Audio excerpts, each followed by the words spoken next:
अस्सलामुअलैकुम सामीन। 28 जिल्हिज्जा और 5 जुलाई है।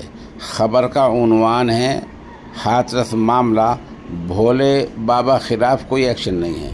ज़ाहिर सी बात है, आपको पता है, आप सब जानते हैं कि हाथरस मामले में 121 मौतें हो गई हैं, जहां अब तक मुतल्लका भोले बाबा को और किसी पुलिस अफसर को ज़िम्मेदार नहीं बनाया गया है, न इस तरह किसी जवाबदेही तय की गई है। जो सेवादार और 2-4 लोग और हैं, उनको लीपा पोती करके गिरफ़्तार कर लिया गया है।